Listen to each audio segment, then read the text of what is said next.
Hi everyone. आज हम एक ग्रामर सीरीज स्टार्ट कर रहे हैं जिसमें हम कंप्लीट बेसिक लेवल से ग्रामर सीखेंगे। फर्स्ट हम पढ़ने जा रहे हैं हमारा ग्रामर का first chapter which is about sentence. तो सेंटेंस क्या है? Sentence is nothing but group of words जिसका कोई सेंस बन रहा है, which is making some sense. For example, boy is playing, एक लड़का खेल रहा है, इससे हमें पता चल रहा है कुछ हो रहा है, right?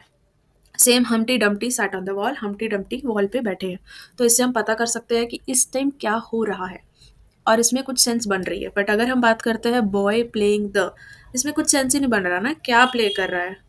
Okay. On wall the set, इस सेंटेंस का भी कोई मतलब नहीं बन रहा है, तो फिर ये दोनों क्या है? सेंटेंस नहीं है, जिसमें कुछ सेंस नहीं बनता। अब हम देखते हैं कि सेंटेंस में क्या क्या चीज़ें होती हैं, इसका स्ट्रक्चर कैसा रहता है। सेंटेंस में दो तरीके का स्ट्रक्चर है। सबसे पहले है सब्जेक्ट, उसके बाद है प्रेडिकेट। तो सब्जेक्ट क्या होता है? सब्जेक्ट होता है जिसके बारे में सेंटेंस होता है, who or what the sentence is about,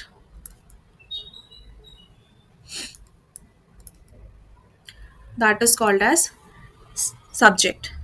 and what is predicate? What we are talking or what we are saying about subject. कोई एक सब्जेक्ट है, उसके बारे में हम क्या बोल रहे हैं सेंटेंस में, उसको हम बोलते हैं प्रेडिकेट। जैसे कि एग्जाम्पल हमारे सामने है, यहीं पे है, हमने क्या बोला? The boy is playing. तो ये सेंटेंस किसके बारे में? Who this sentence is about? This sentence is about the boy जिसके बारे में हम बात कर रहे हैं। इज प्लेइंग, तो ये इज प्लेइंग से क्या पता चल रहा है कि वो लड़का क्या कर रहा है इस टाइम पे। Got it? तो हमें अगर पता करना है सब्जेक्ट के बारे में, तो वो है प्रेडिकेट, एंड जिसके बारे में बात हो रही है वो है subject. So the boy here is subject, is playing is predicate. आप ये पूरा लेक्चर देखिए, एंड में एक एक्सरसाइज भी होगी जिसमें हम सब्जेक्ट और प्रेडिकेट को पता करेंगे for bank level and all other levels. But इस टाइम पे मैं बेसिक्स में जा रही हूँ, तो be consistent to it. 2x पे देख लेना जैसे भी, बट सी टू इट। उसके बाद है काइंड ऑफ सेंटेंसेस। कितने टाइप ऑफ सेंटेंसेस हो सकते हैं हमारे पास? Pardon to my handwriting, just focus. First is declarative. Declarative means हम कुछ डिक्लेयर करके बोल रहे हैं। डिक्लेरेटिव को हम असर्टिव भी बोलते हैं, जिसमें हम कुछ एजर्शन दे रहे हैं, हम कुछ फैक्ट बोल रहे हैं। Okay, so we are stating a fact, और we can say a truth और ए ओपिनियन। जैसे मैं बोल रही हूँ अपने बारे में या कोई भी चीज़ के बारे में, जैसे फैक्ट की बात लेते हैं, जैसे the sun rises in the east and sets in the west. तो ये क्या है? This is a fact. So when we are talking about a fact, we will say it is a declarative sentence. Second sentence is interrogative sentence. Interrogative means where you are going to question, where you are going to interrogate a person or a thing or anything. So interrogative is to ask a question. Very simple, very clear from the name. For example, where do you live? So if I ask you, where do you live? That is a question. So this sentence becomes interrogative sentence. Okay, in detail we will see what is the structure of every sentence, that also we will see, but in this video we are talking about just sentence, its type, and about subject and predicate in the last exercise that we will mention. And next we have imperative sentence. So what is imperative sentence? Where we are giving a command or we are going to request, where we are giving the command, where we are saying a request, we are giving the advice, or we are giving entreaty. Okay, so for example, I am saying sit down. Sit down is a command, right? I'm saying you to sit down. See, if you focus, there is no subject, still it is a sentence. So focus on this. Sentence should have a subject and a predicate, but in some cases it may not have also. Okay, for example, here sit down, there's no subject, right? I'm just ordering you. Command is also one kind of imperative sentence, so it will be considered as a sentence. And what is entreaty? Entreaty is a humble request.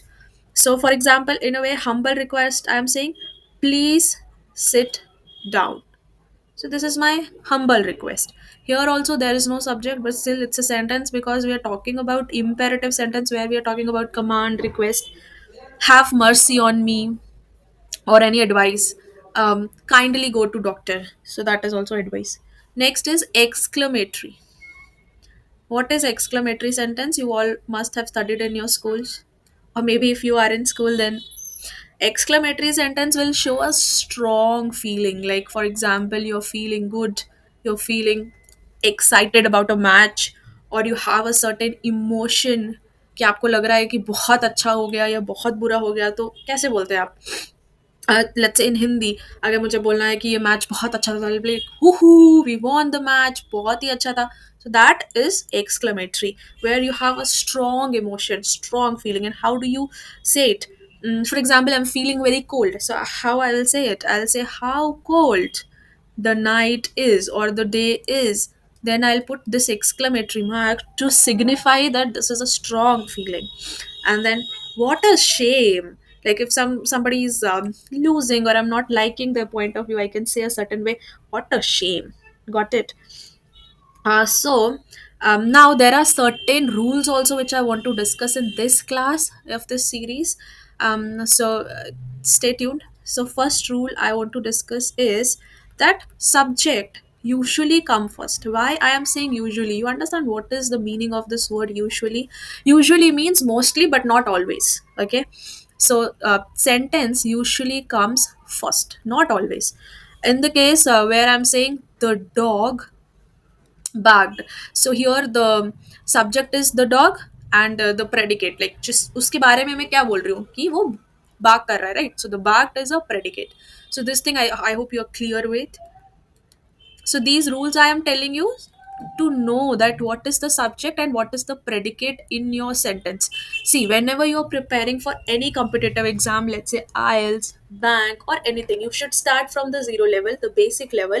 And this is the basic level where in a sentence you can identify this is subject or predicate. So this is important, maybe not a direct question, um, but it is important. So stick to it, okay? Next is sometimes subject will come after object or predicate. Okay, so that is called as the inversion case. Inversion case in which it comes after it. So I'm just telling you the case. For example, here comes the bus. So what is the subject? Subject is the bus, correct? It is something we are talking about in this sentence, and what we are saying, it came. So this is my predicate. Got it? Not always it will come first. In certain cases, it can come after the subject as well. Got it? And in certain subject, in certain sentences, like I told you, imperative sentences, what happens is in imperative sentences, even without subject it is understood, like it is fine without object. So subject I'm sorry, so subject is understood. Understood means, if for example I am saying you to sit down, I'll not say na you sit down, okay? I'll just say sit down, because I'm talking to you and I'm giving it a command to you, right? So no sentence as is in the sentence, no subject is required. It is understood that I am saying you sit down. So the thing that you need to keep in mind is subject comes first, but usually not always. In case of inversion sentences in this series, if you go ahead, we'll also discuss about various inversion cases because of other things like hardly, scarcely, rarely, everything we will discuss. But I'm just telling, in case of inversion, subject may come after. And same in the cases of imperative sentence, the subject is not needed sometimes. Now we are going to do an exercise where for at least around 20 27 sentences we will solve what is the subject, what is the predicate. So now we are going to discuss these 20 questions, and we're going to see what is the subject and what is the predicate for these questions. Let's start with the first sentence. The crackling of geese saved Rome. So, if you see in this sentence, try to find out the subject and predicate yourself also. I'm just giving you the solution of this, okay? So, crackling of geese. So, what is the geese? Geese is kind of a bird which is a little bigger bird, and cackling, sorry. Cackling of geese means where they'll made a lot of noise, the sound. Okay, so this cackling of geese is a subject because this is what the sentence is about. Okay, saved Rome. Saved who? What this geese do? What was the purpose of these geese? So they saved Rome. Why we say this? Because these were the birds. If there is a sudden attack, they would make a noise and it will alert the Rome army. Okay, so there is historic reference here. So subject is the geese and predicate is saved Rome. I'm taking these examples from the book Ren and Martin. So let's see next. The boy stood on the burning deck. So here, as you know, the subject is the boy. Okay, I'll just highlight the subject with a different color. So the boy is the subject, and what the boy did stood on the burning deck. That is predicate. Next sentence. Tubal Cain was a man of might. This is very much understood that they are talking about in this sentence about double cane. So this is the subject and rest part is predicate. Stone walls do make a prison. So what we are talking about? We are talking about stone walls that makes a prison. So it's the subject. Singing of the birds delight us. Obviously we are talking about what delight us. See, you have to ask two questions: who and what. So in this question I'm asking what delights us. So singing of the bird delights us, so that is the sentence. Miss Kitty was rude at the table one day. Who was rude at the table one day? Miss Kitty. So answer is Miss Kitty. So she is the subject. He has a good memory. Who has the good memory? He. Answer. Bad habits grow unconsciously. What grow unconsciously? Bad habits. So this is the answer. Correct. The earth revolves around the sun. What revolves around the sun? The earth. Got it? Nature is the best physician. Who is the best physician? Nature. So if it is a question we are talking about a person or something, we can question who. If it is about things, we can question what. And whatever will be the answer, you're going to get the subject. And the rest part will be the predicate. I hope this is clear to you. To identify, you can do. Edison invented the phonograph. Who? Edison. The sea hath many thousand sands. So, who hath many thousand suns? See, we cannot jump the ocean dry, pump the ocean dry. Who cannot? We. Borrowed garments never fit. What never fits? Borrowed garments. The early bird catches the worm. Who catches the worm? Early bird. All matter is indestructible. Who is indestructible? All matter. Islamabad is the capital of Pakistan. Who is the capital of Pakistan? What? Sorry, what is the capital of Pakistan? We should profit by experience. Who?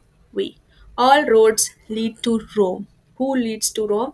All roads. A guilty conscience need no excuse. Who needs no excuse? Guilty conscience. Got it? So this is the way where this is the way how we can do. And there are two more tricky questions I'll put here. Just a minute. Okay, so this is one tricky question I want to discuss with you. On the top of hill lives a hermit. So who lives on the top of hill, or what lives on the top of hill? A hermit. So this is also one tricky question where subject is present at the end. But I hope you have understood this chapter about subject, about predicate, about the types of sentences, and in which case we do not need a subject, in which case the subject can be at the end of the sentence. So if you're liking the series, kindly subscribe to the channel, like the video, and going ahead we'll be discussing about phrases, clauses, part of speech, everything you will understand in detail. And if there is any specific thing you want me to discuss, you can let me know in the comment section. I'll hear you, and I'll do accordingly. Thank you.